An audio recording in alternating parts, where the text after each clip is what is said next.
get major gains. We created 10,000 manufacturing jobs in February alone. That hasn't happened in a long time. And these aren't government jobs, which actually we cut.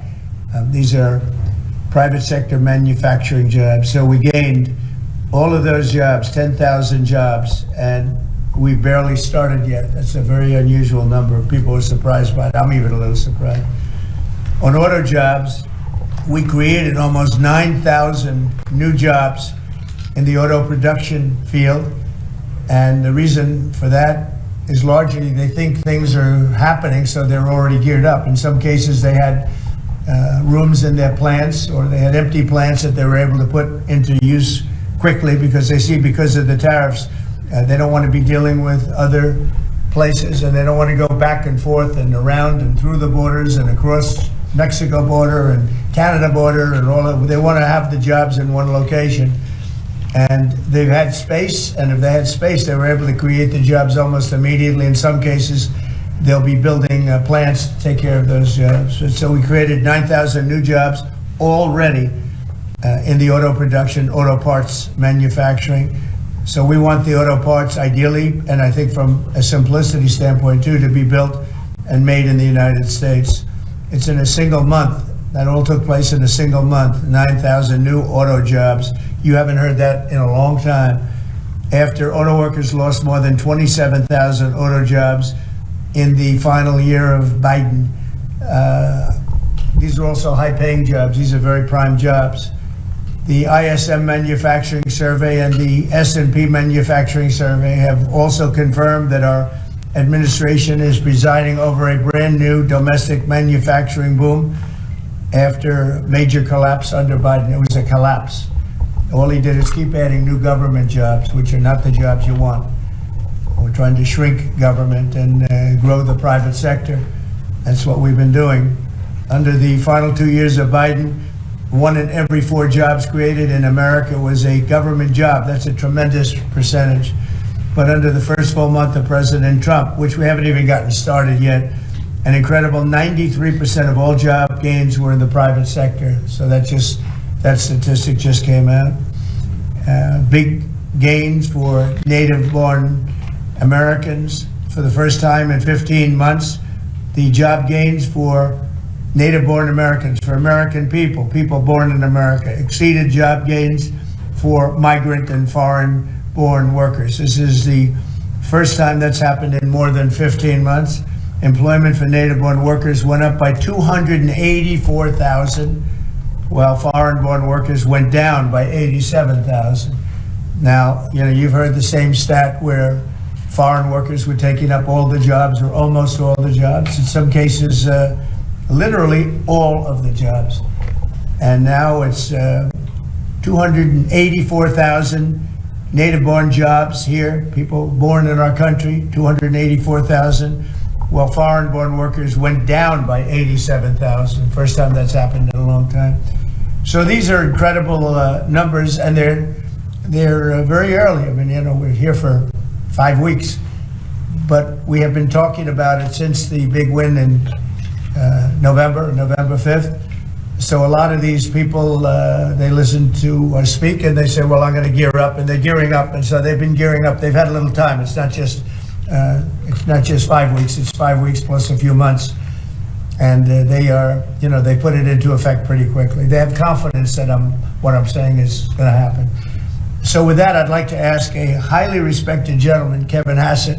He's been with us for a long time, and he's been right about a lot. We had the greatest economy in history in the first term, and Kevin was a big part of it. So Kevin, could you maybe give it a little description, please? Yeah, thank you very much, Mr. Trump. I think that the 3 things that you emphasized during the campaign is that you wanted to create domestic, high-paying manufacturing jobs, that you wanted to end wasteful government spending, and reduce the unproductive government workers, and in fact, unleash them into the private economy where they could be more productive, and to create jobs for Americans. A lot of people said that if you deported illegals, the employment would go down because no Americans would take those jobs. And if you look, 280,000 American-born folks were hired, manufacturing jobs are going up, And this is just out of the expectation of your future policies, really, sir. It's in April when your Reciprocal Trade Act is expected to happen. The tax cuts haven't passed yet. And so people are clearly expecting the golden age. And if you want to forecast the future numbers, everybody, just keep in mind that President Trump has already gotten us 1.7 trillion in commitments of new factories. And those haven't even happened yet. Those aren't even in the numbers. And so I expect this is going to be a glimpse of a golden age to come, sir. Thank you very much. One other thing, in Canada, we find that they're charging us over 200% for dairy products. You know about that. And when I left, we had that well taken care of, but under Biden, they just kept raising it. Very difficult to deal with, the Canadian representatives. 250% for dairy products, tariff. So where do you hear that? You don't hear that. They have a tremendously high tariff. Give you the exact numbers in a little while coming out on lumber. So they sell us lumber. They have a tremendous tariff. They make it impossible for us to sell lumber or dairy products into Canada, but our numbers are a tiny fraction of that, almost non-existent. And what we're doing is freeing up our forests from the environmental nonsense that they put on them, where you can't cut down a tree. And we have to cut down trees in order to build the firewalls. And those trees are sold, but we're freeing it up on an emergency basis because Canada has been ripping us off for years on tariffs for lumber and for dairy products. 250%, nobody ever talks about that. 250% tariff, which is taking advantage of our farmers, so that's not going to happen anymore. They'll be met with the exact same tariff unless they drop it, and that's what reciprocal means. And we may do it as early as today, or we'll wait till Monday or Tuesday, but that's what we're going to do. We're going to charge the same thing. It's not fair, never has been fair, and they've treated our farmers badly. Look, our country's been ripped off by everybody. That stops now. I had it stopped in my first term, and we're going to really stop it now because this has been very unfair. Our country, from an economic standpoint, a financial standpoint, and a trade standpoint, has been absolutely ripped off by almost every country in the world. Canada, Mexico, and then you just go right down the line. India charges us massive tariffs, massive. You can't even sell anything into India. It's almost restrictive. It is restrictive. We do very little business inside. They've agreed, by the way, they want to cut their tariffs way down now because somebody's finally exposing them for what they've done. And same thing with China, same thing with a lot of other countries. And the EU has been a terrible abuser of this country. I mean, the EU was formulated in order to take advantage of the United States, and they have taken it, but they're not taking advantage when I'm in charge. So sometimes you'll hear some negative things. It's always from outside countries. America will be very strong. And, if I'm a foreign country, they're going to do fine. But they can't do like they used to do because we're going to bring back our business into this country. We need it from a job standpoint. We need it from even just a psychological standpoint. Think of it, 90,000 factories are gone since the beginning of NAFTA. So we're not going to have that, and we're going to see them build it back. Now we've already had 5 major automobile companies. First time you've heard this in a long time, since my first term actually, where we were really rocking and rolling, and then Biden came in and he stopped everything, like such a stupid thing to do, not even a believable thing. But we have many auto plants now coming in. We have big chip plants. We have the biggest chip company in the world, most powerful, probably one of the most powerful companies in the world. Wouldn't you say, Kevin? And he's coming in and they're building one of the largest chip plants in the world. That'll be done in Arizona, mostly in Arizona. And that'll give us a big percentage. That one plant will give us a big percentage of the chip market, something we have very little of. We used to have Intel, and Intel was run by a man named Andy Grove. And Andy Grove was a tough, smart guy. I used to read about him when I was a young man, and he did an incredible job. He really dominated the chip business. And then he died, and I guess they had a series of people that didn't know what the hell they were doing, and we gradually lost the chip business, and now it's almost exclusively in Taiwan. They stole it from us. They took it from us. And I don't blame them. I give them credit. I blame the people that were sitting in this seat because they allowed it to happen. We could have protected that so easily. But so we had the chip business, and now it's all in Taiwan, almost exclusive, a little bit in South Korea, but mostly in Taiwan. And it's very important. Everything you do, everything you touch is now about chips. The brake of a car, cars have chips all over the place. I was reading an article the other day where they talk about the brakes of a car are loaded up with chips. Who would think that a brake has a chip in it? But it's all about chips. So that was a big thing. And he'll be investing hundreds of billions of dollars in this country, and we'll be taking back a big portion of that industry. We have others coming in too. But a lot of car manufacturers are coming in, and they're coming in fast. And one of the reasons you see these numbers, and again, Kevin said it, and I said it a little bit, but the fact that they know I won the election, so after I was president-elect, they assumed that I was going to do what I said, because I do what I say. And so these numbers really reflect a lot of things that took place since November 5th, right? So, Kevin, thank you very much. Great job. Any questions? Mr. President, how concerned are you that the large-scale federal government layoffs will weaken the labor market? How concerned are you? The large-scale fentanyl what? The federal government layoffs will impact the labor market, will weaken the labor market. Oh. No, I think the labor market's going to be fantastic, but it's going to have high-paying manufacturing jobs as opposed to government jobs. We had too many people in government. You can't just do that. We had many too many. This is for 40 years. You know, this isn't just now. This built up and got worse and worse, and they just hire more and more people. You look at Department of Education, it seems like so many buildings I ride by, it says Department of Education. They're all over the place.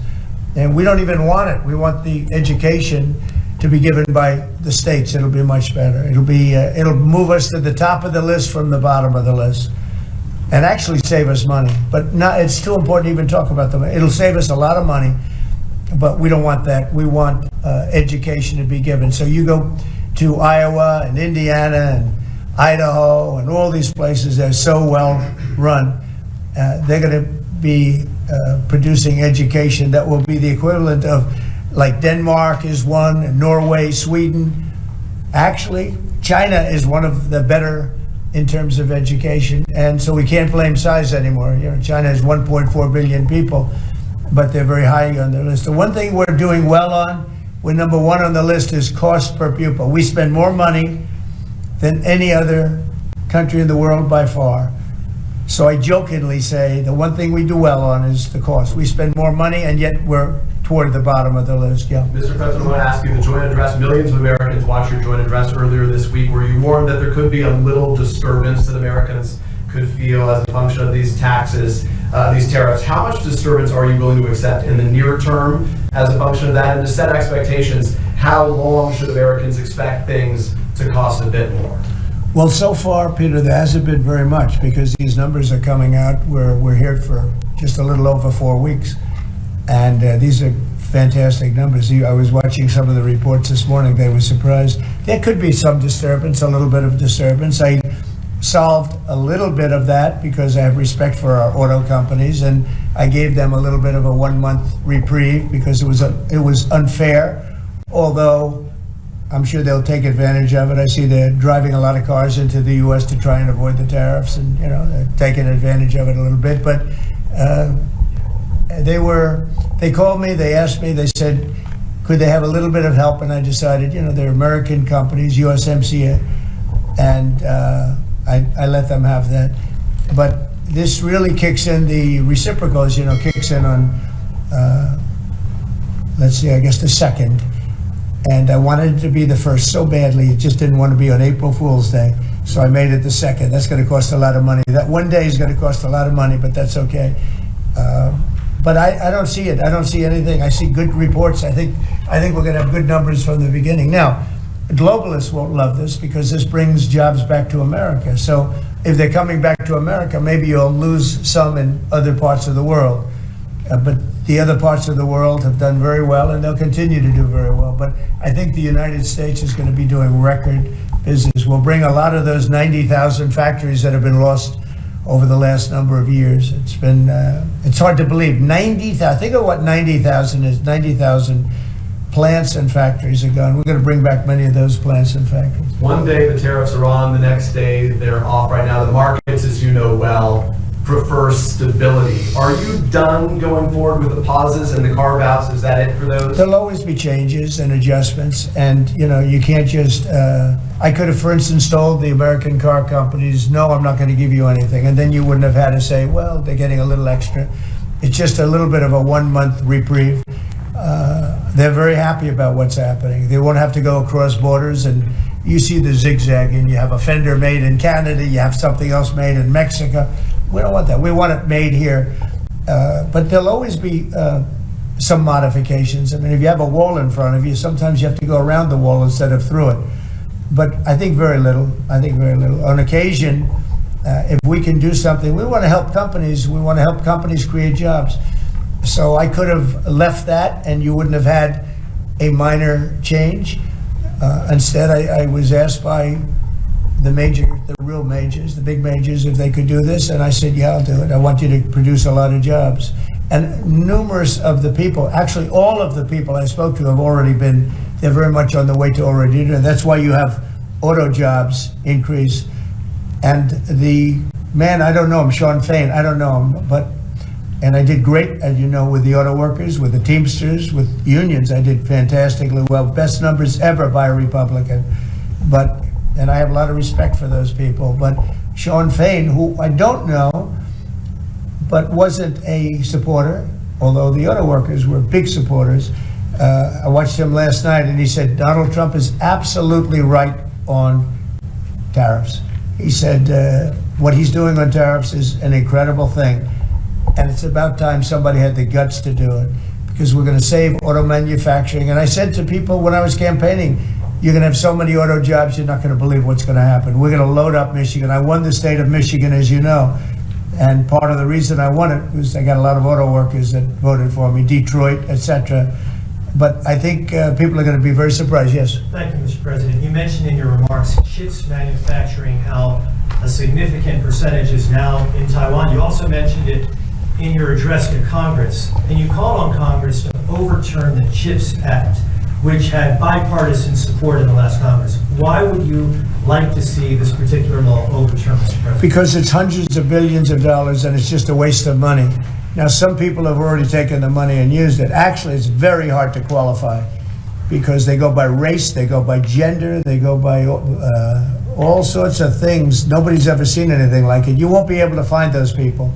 So I don't even think anybody can qualify. They have so many different categories. In order to qualify, you have to have so many of a certain race, a certain gender, a certain this, a certain, and I don't think they can qualify, but if they take the money, they better qualify because they'll be watching them. But it's a tremendous waste of money. I didn't give the greatest chip company in the world, one of the greatest companies, I didn't give them 10 cents. They came here because of tariffs, because they didn't want to pay the tariffs. And they also came here because they like the results of the election, because they know that I'm very pro-business and pro-jobs. I mean, I'm pro-business, not for business sake. I'm pro-business because of jobs, because business is producing the jobs. Okay? You, Mr. President, On Russia, if I may, President Putin is bombing Ukraine. Yeah. Do you still believe him when he tells you that he wants peace? You know, I believe him. I think we're doing very well with Russia. But right now they're bombing the hell out of Ukraine, I'm finding it more difficult, frankly, to deal with Ukraine. And they don't have the cards. As you know, we're meeting in Saudi Arabia on sometime next week, early. And we're talking, I find that in terms of getting a final settlement, it may be easier dealing with Russia, which is surprising because they have all the cards. I mean, they're bombing the hell out of them right now. And I put a statement in, a very strong statement. Can't do that. Mr. President. We're trying to help them.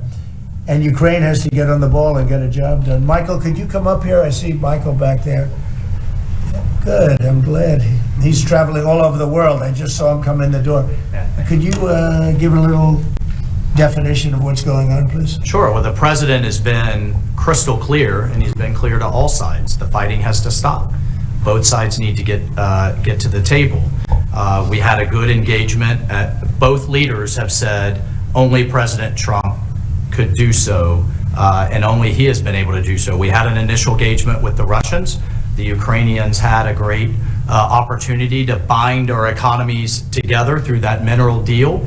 Unfortunately, that didn't go so well, but we think we're going to get things back on track. Secretary Rubio, myself and Ukrainian delegation will be meeting in Saudi Arabia next week to get these talks back on track, get the ceasefire in place, and drive peace home under President Trump's leadership. President, you put out I think both parties want to settle.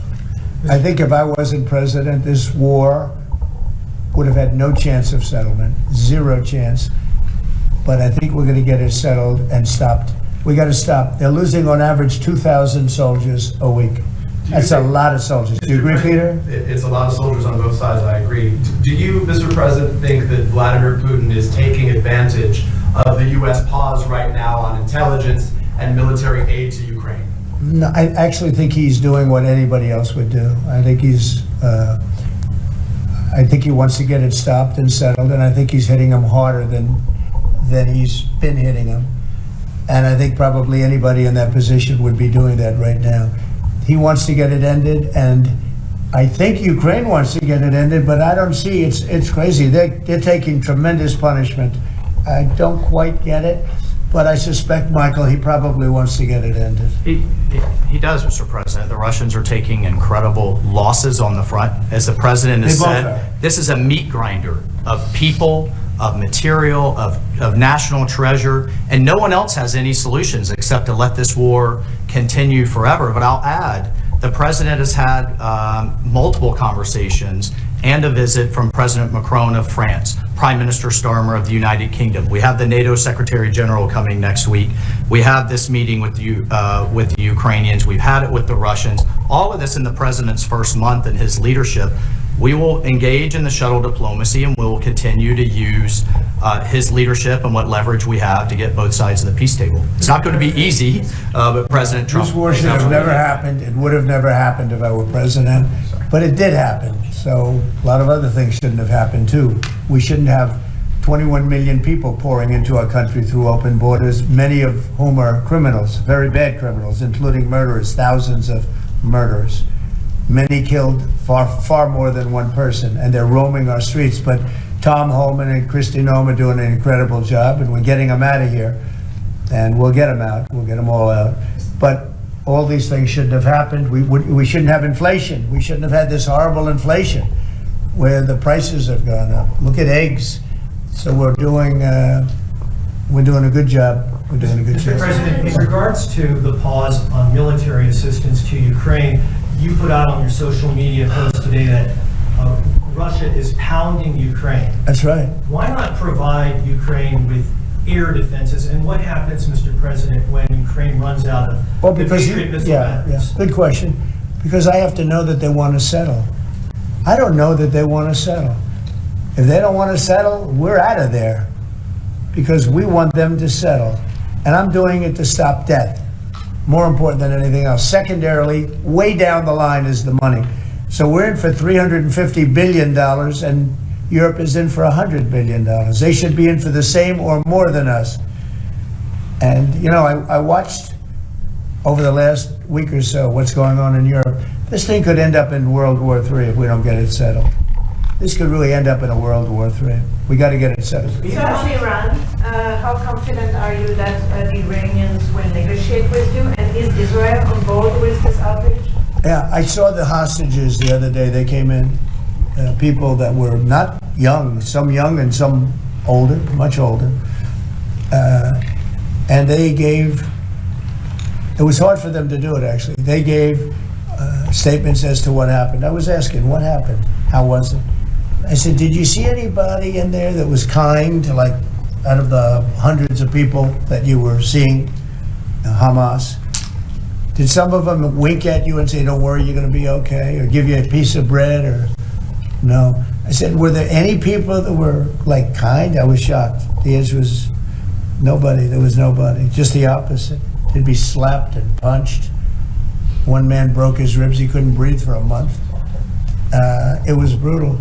I was so surprised. Did you think there'd be a couple of people that would be kind, that would say, you're going to be okay, but they had none of that. It's pretty amazing. Brian? Thank you, Mr. President. He's a kind person.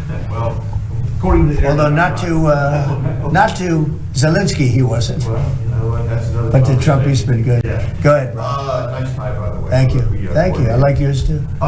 Two questions. One on peace. Why don't you think any other European countries are offering a peace deal? It seems like no one's come to the table for peace except for you. Yeah. It's a very good question. Sometimes questions aren't answerable. They're in a very unusual position. They don't know how to end the war. I think I do know how to end the war. Despite the Russia hoax, I've always had a good relationship with Putin. And, you know, he wants to end the war. He wants to end it. And I think he's going to be more generous than he has to be. And that's pretty good. That means a lot of good things. Because frankly, you could have made a great deal if this war never started, you could have made a great deal. I don't know that anything would have had to be given up. This was not a war that was going to start, Brian. And it didn't start. For 4 years, somebody said, well, how do we know that? Well, for 4 years, it didn't start. I used to speak to Vladimir about it. I used to speak to him about it at length. It was the apple of his eye, but there was no way he was going in. And he knew, there were going to be consequences. But it did start. I mean, think of what happened. Inflation, you have the war with Ukraine and Russia, that wouldn't have happened. October 7th would have never happened. Israel, they had no money, Iran had no money. Iran was stone cold broke, and now they have a lot of money. And that's going to be the next thing you'll be talking about is Iran. What's going to happen with Iran? And there'll be some interesting days ahead. That's all I can tell you. You know, we're down to final strokes with Iran. That's going to be an interesting time. And we'll see what happens. But we're down to the final moments. We're at final moments. You can't let them have a nuclear weapon. I think that I would have had a deal within 1 month after the rigged election of 2020. They were all set to make a deal. And then when I lost, they saw this person who's a stupid person, very stupid person. And they said, let's not make a deal. And they were right.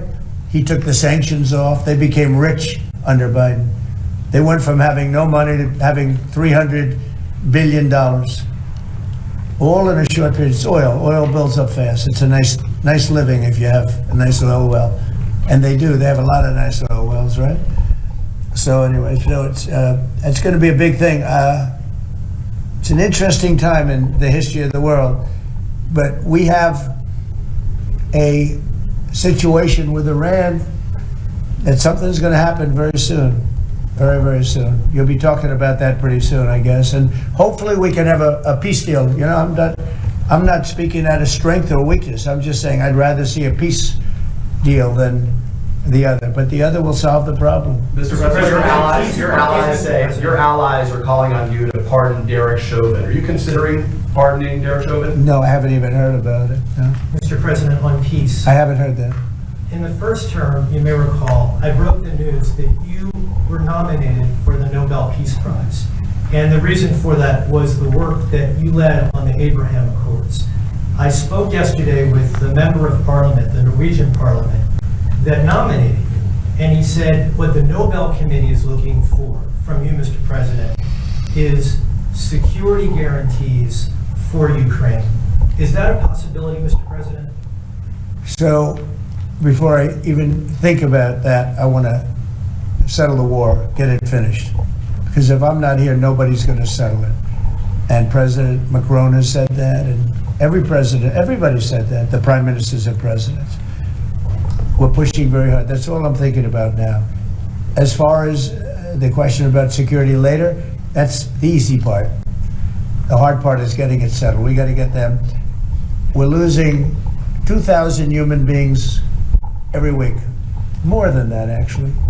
2,000 nice, young, although they're getting older because they're drafting much older now. In the case of one country, much older, because a lot of the young people have been killed. It's very sad, and I'd like to see if I could stop that. And I'd like to also see if we could stop making these massive payments from the United States. I mean, Biden gave away money like it was water, with no anything, got nothing for it. Europe did it in the form of a loan. They get their money back, we don't. So that's how we came up with the rare earth deal. But we started, behind the eight ball. He could have gone to Europe. He could have said, "Come on, you got to put up money with us. You got to put up money with us." But he never did that. They just kept handing money out because he was grossly incompetent. All right, thank you very much, everybody.